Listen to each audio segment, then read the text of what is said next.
which the Lord our God is giving us. So this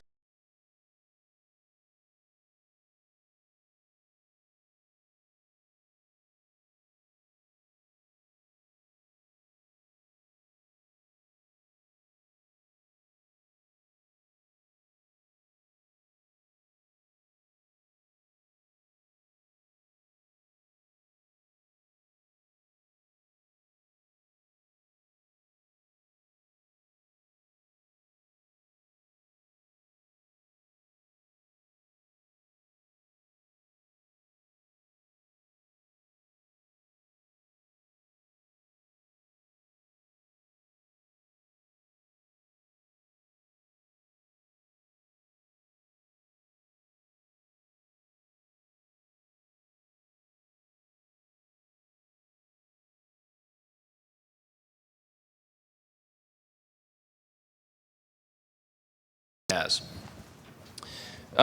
That particular wording back in verse 30, what does that remind you of? What other event in Israel's history? Yes, sir. Their time previously coming out of Egypt, God says he hardened his heart. I think God just provided an opportunity for a heart that was already hardened. Yeah. I think so. It's so similar in so many ways to how God worked his plan, even when, and again, he gave Sihon opportunity, just as he had given Pharaoh opportunity. He put a circumstance before Pharaoh, before Sihon, and he knew his heart. Therefore, I think he could see how he would react in that instance. But Sihon chooses war, nonetheless. Anything else at this point with Sihon? We'll continue to talk about this here just in a minute, but anything presently? All right, well, question 3 then. So God had previously noted that his people were not ready to make war with the Canaanites. So we go back to Exodus chapter 13 and verse 17. He said that the Philistines would strike fear into his people. They were not ready to make war, so he would send them off a different way. But here, this is another generation we've already talked about. They are beginning to enter into conflict. So even before they enter Canaan, God is beginning to prepare them for conquest. The question I've asked here is, what is the result of their conflict with the Amorites? We've already talked about this a little bit, but what else do you have there?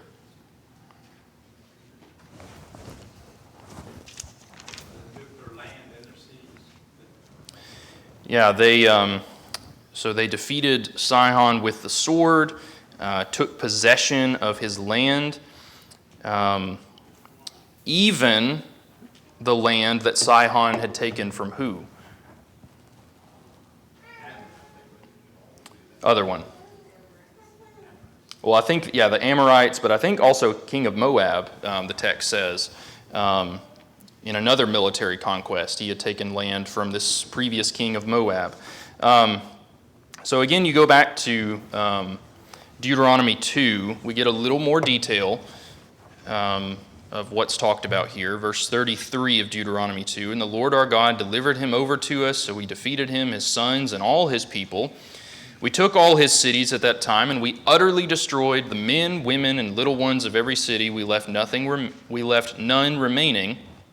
We took only the livestock as plunder for ourselves, with the spoil of the cities which we took. From Aroer, which is on the bank of the river Arnon, and from the city that is in the ravine as far as Gilead, there was not one city too strong for us. The Lord our God delivered all to us. Only you did not go near the land of the people of Ammon, anywhere along the river Jabbok, or to the cities of the mountains, or wherever the Lord our God had forbidden us." So they devote everything to destruction with these people, except for livestock and except for the spoil of the cities. And that seems to have been in line with the will of the Lord. And they also do not go beyond that. It says that they don't go into Ammon because, again, that was promised by the Lord to those people that they would inherit that land, so they do not encroach on that territory. So just one other thing to note here and to notice, even now in this time of Israel's history, they are beginning to see the power of the Lord again, but also to see his promises play out as they begin to inherit the land of promise. This is while Moses is still living. And this sort of history, maybe we forget, they've already sort of started conquest of the land. They haven't fully inherited the land yet. They haven't fully conquered the land. But the Lord is beginning to introduce conflict so that they can strengthen their faith and so that they can strengthen their courage as they go forward. Let's go ahead and answer question 4. And if we've got any comments or questions after that, I'd be happy to hear them. But this all kind of goes hand in hand. So after Sihon and the Amorites are defeated, who hears word of Israel's victory, and what does he decide to do about it? King Og of Bashan. And what is the result of this conflict? Israel defeats him. Let's go over to, again, Deuteronomy. This is chapter 3 now, just continuing on in the narrative here in Deuteronomy. Then we turned and went up the road to Bashan, and Og, king of Bashan, came out against us, he and all his people, to battle at Edrei. And the Lord said to me, "Do not fear him, for I have delivered him and all his people and his land into your hand. You shall do to him as you did to Sihon, king of the Amorites, who dwelt at Heshbon." So the Lord our God also delivered into our hands Og, king of Bashan, with all his people, and we attacked him until he had no survivors remaining. And we took all his cities at that time. There was not a city which we did not take from them. 60 cities, all the region of Argob, the kingdom of Og in Bashan. All these cities were fortified with high walls, gates, and bars, besides a great many rural towns. And we utterly destroyed them, as we did to Sihon, king of Heshbon, utterly destroying the men, women, and children of every city, but all the livestock and the spoil of the cities we took as booty for ourselves. And at that time we took the land from the hand of the 2 kings of the Amorites who were on this side of the Jordan, from the river Arnon to Mount Hermon. The Sidonians called Hermon Syrian, and the Amorites call it Sinir. All the cities of the plain, all Gilead and all Bashan, as far as Salca and Edrei, cities of the kingdom of Og in Bashan. For only, notice verse 11, for only Og, king of Bashan, remained of the remnant of the giants. Maybe you have the word Rephaim there, which is the same meaning there. Indeed, his bedstead was an iron bedstead, is it not, in Rabbah of the people of Ammon? 9 cubits is its length, and 4 cubits its width, according to the standard cubit. This moves straight into the quote that I provided you from the Waldron material. So Israel conquers, they take 60 fortified cities within the territory. Og is a remnant of the giants, or the Rephaim. And the Waldron's note, and I think this is a great thing to notice, the spies back in Numbers 13 were afraid of giants. They were afraid of the fortified cities that they saw back in Kadesh-Barnea. And by now, they say this new generation has conquered many fortified cities and even taken them from a giant. So God is doing something with this generation. Numbers 13 was the first generation. Numbers 21, Deuteronomy 2 and 3, is now this second generation. They have seen where rebellion gets you, and it's only death and destruction and punishment. They choose a different path, faithfulness, and saying, God has promised these things. Doesn't matter if it's a giant, doesn't matter if it's 60 or 6,000 fortified cities. God will provide. and we can conquer, and we can take this land. So I think that's a good thing to notice here. Any other comments or questions at this point in this lesson before we move on?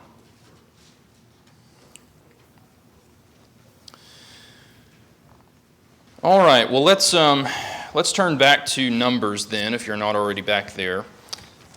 This gets into Lesson 16, and we're probably going to spend a little bit more time on this narrative just because it is so unique, and I think there's so much that we can mine from this particular part of the text. This is the story of Balaam, and it is one of the longer, if we can, I've sort of called it a side narrative, if we can use that phrase. Throughout most of the narrative, Moses and any of the other major characters that we've been talking about are not mentioned in this narrative. But what transpires in this history gives us some critical details moving forward in the history of Israel. So we want to notice those things. We want to notice how it affected them and how it affects us even today as Christians, as God's people. So the very first question, which is really not a question, but just more of a note, looking to your maps there, just ask you to notice where the children of Israel are at this moment. They're encamped on the plains of Moab, once again, so they're in this region here, across the Jordan River on the eastern side, and they are a day's march closer from Jericho. So this is where they're encamped, and we're really only going to be talking about Israel from the perspective of Balaam and Balak in this story, as they look on the children of Israel and look down on them. So moving straight into question 2 then, as the people camp on the plains of Moab, what is the reaction of the Moabites and of King Balak, who is among those people?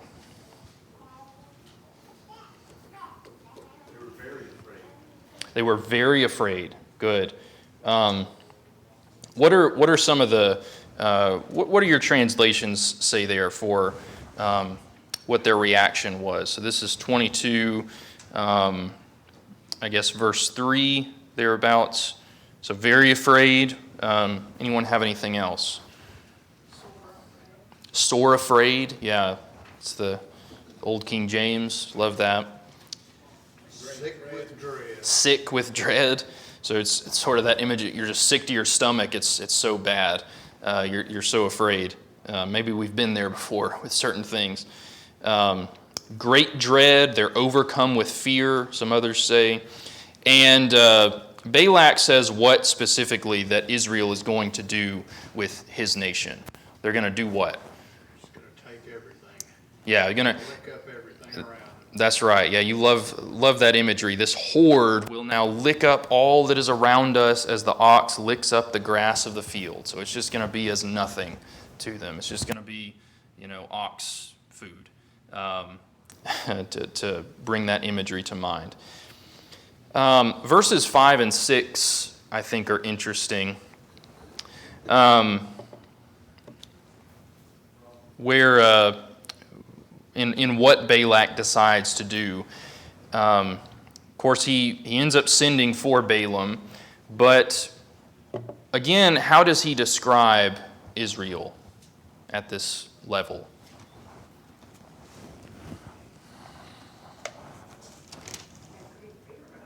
Well, he had great fear of them, but why? Not only had they had many victories, but what's the... Camping right next to him. They're camping right next to him, and there's a lot of them. Yeah. So look, a people has come from Egypt. See, they cover the face of the earth and are settling next to me, as was noted. And then he, of course, sends for Balaam. Does that particular detail of this people is too great for me, they're too mighty for me, they're numerous, does that remind us of anything else previously in Israel's history? Who else has talked in similar ways?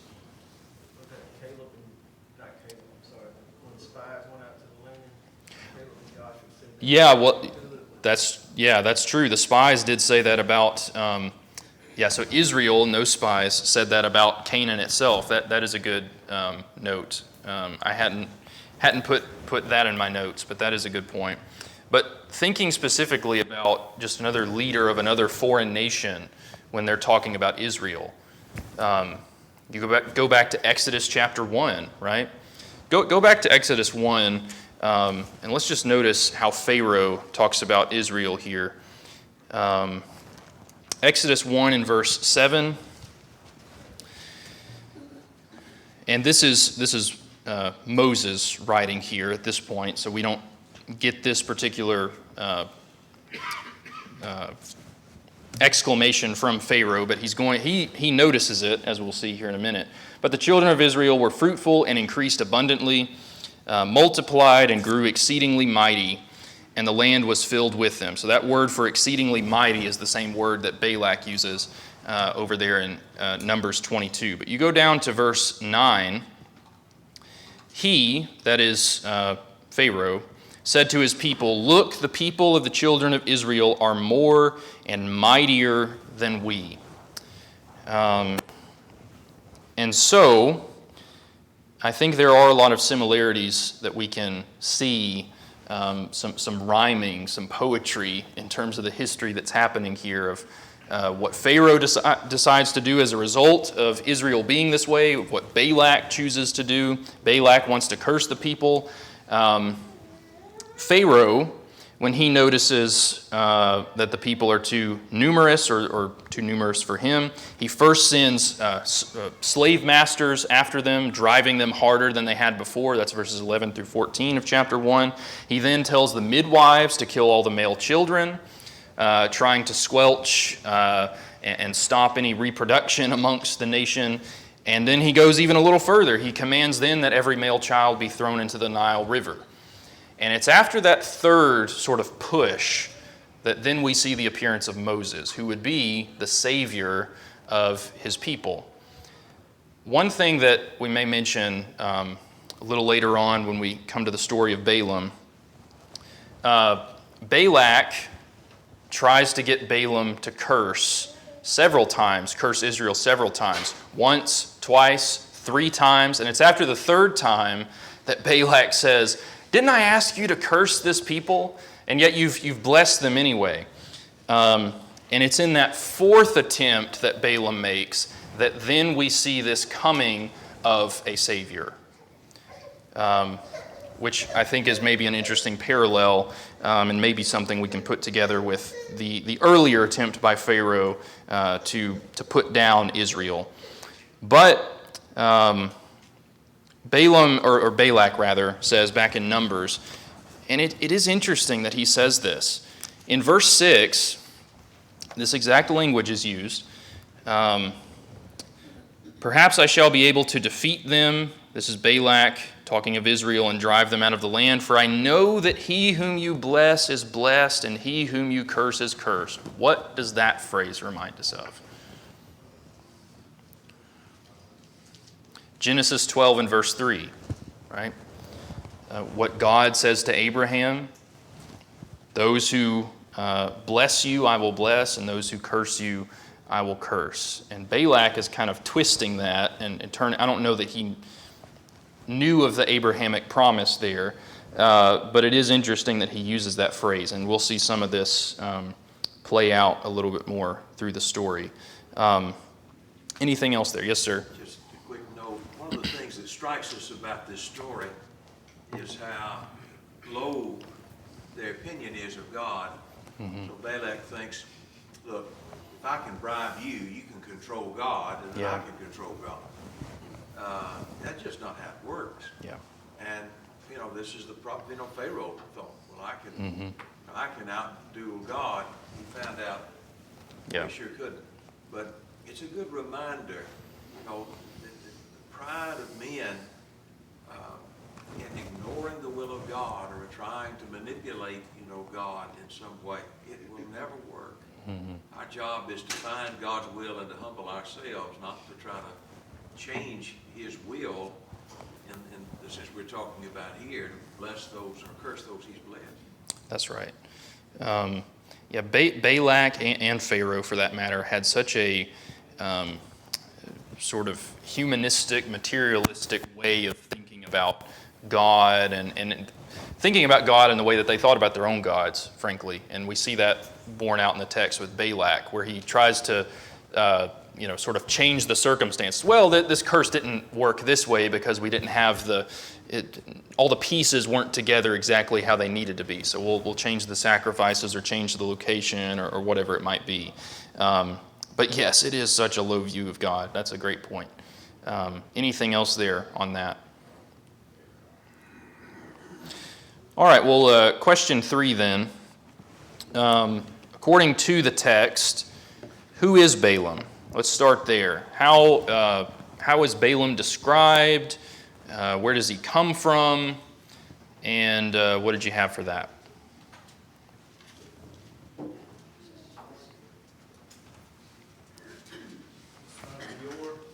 Mm-hmm. Yeah. And Joshua 13 in particular, as I referenced there, gives note of that. If you look up the word, he was from Pathor, and you look up what the word Pathor means in the original in Hebrew, it means soothsayer, which is interesting. So Pathor, what city was Pathor a part of? And you don't have to give me the exact location necessarily, but was this part of Israel?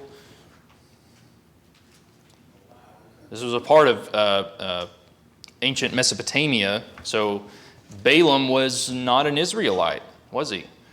And yet he was a prophet of God. God spoke to him. He spoke for God. There's a relationship of some sort there. He goes on to tell Balak, as Balak sins for him, what? What is his response? Or how does that play out? Maybe we can say too. Yes, sir. He just tells them to wait. Mm-hmm. He will tell them, I guess, the next day. Yeah. What the answer will be. Yes. And what does the Lord say to Balaam when Balaam says, "Well, here's the situation. Here's where these men are from. They want me to do this." What does God say? Don't go with them. Don't go. It's really as simple as that. You don't go with those men, because my people are blessed. And Balaam brings that exact message back to those men. And then they go off. So far, so good, as far as we can see from the text. And I wish that's where it stopped, but it's not. So we go into question 4 then. So Balak sends word to Balaam again, with princes more numerable and honorable, the text says, than the first time, seemingly, and it would be inferred with maybe more promise of glory and honor and riches and so forth, sort of trying to give Balaam a big head, perhaps. What is Balaam's response this time? And also ask the question, did he do anything wrong in this response? So what did he say this time? Well, yes, and even before that, what does he say? Something I think we would agree with. You give me all your gold and silver, I wouldn't go with you. Yeah. God has already told me not to do it. However, stay here overnight. Yeah. And God comes to him again. That's right. Yeah, he says, where's the verse here? Yeah, as you said, Brother Allen, though Balak, verse 18, were to give me his house full of silver and gold, I could not go beyond the word of the Lord my God to do less or more. We're all familiar here, I think, with that sort of language. That was a phrase used a lot during Alexander Campbell's day, or similar language. We use similar language today. We speak where the Bible speaks, and we're silent where the Bible is silent, that sort of language. I think that's good and proper language. But again, as Brother Allen pointed out, what had God already said? Plain and simple. No. Don't go. And yet Balaam says, maybe he changed his mind. Yeah, let me talk to him again. Yeah, let me see. Maybe we can work something out here after seeing those more honorable princes and officials and riches, perhaps. So there are so many folks that know the truth. And I'm not talking about, I guess we can talk about maybe some things that are nuanced, where maybe it does require a little bit more discussion. But when we're talking about commandments such as don't go, there's no room for wiggle room there. You can't skirt around that. And that's exactly what Balaam is trying to do, where he says, well, let me just go back for a second look. Maybe we can figure something out. We ourselves also have to be careful about that sort of mentality. I heard there was a debate recently up in Athens, and there was a gentleman there who I think even many here would know, but he was a gospel preacher for many years. He's left the Lord, but he was using language in that debate, arguing from a Calvinistic standpoint. He would say, well, guys, we've just got to speak where the Bible speaks, and we've got to be silent where the Bible is silent, because he knows the kind of crowd he's speaking to. And we would agree with that phrase by itself, but when you look at the underbelly of what he's trying to put before you, it's not something where the Bible speaks. In fact, the Bible is silent about much of those things. So we need to watch out for that. We need to approach God's word with humility, with devotion to the text and what it says, and watch out for when others tend to speak in this way. So I think that's maybe one lesson we can begin to take from Balaam's story here. Any other comment there? Yes, sir. I think this is probably the point in time at which we see Balaam beginning to get dollar signs in his eyes. Yeah. Because Balaam brings up the idea of a house full of gold and silver. Mm-hmm. Yeah. Balak just sent representatives to him. Mm-hmm. Yeah. And perhaps they had more money. Yeah, sure. But Balaam is the one who brings the money up. Mm-hmm. And I think he's beginning to get a little weak. Yeah. It's a good point. It may be, where he's maybe trying to introduce that idea to Balak and these men.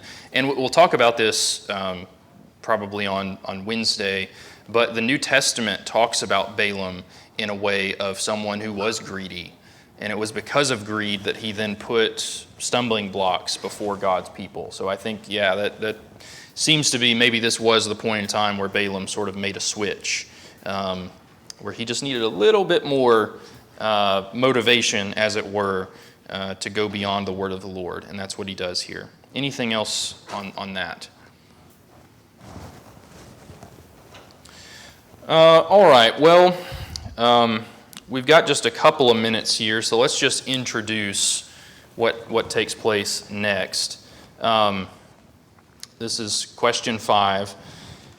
So Balaam, first of all, God does say to Balaam, go, which is interesting. And I think we'll see maybe why he says that. But the Lord says, you go on ahead, and so he saddles his donkey, and he goes forward. Did I see a hand there? Yes, sir. Yeah, until you get to that point, it's kind of like, let's say it's your anniversary, and ball game on, you gotta get together with your friends on this day. You call your wife and you say, I'm gonna go hang with my friends, watch the ball game. She says, okay. Now, what do we think about that particular answer under those circumstances? Sure. Yeah. Yeah, there's an allowance here of God. God lets Balaam practice his free will. And we'll see if Balaam learns the lesson from there. And this is one of the more famous parts, I think probably the most famous part of Balaam's story. But let's just save that for Wednesday, shall we? I think that's, I don't want to get too far ahead because we've really only got maybe less than 30 seconds.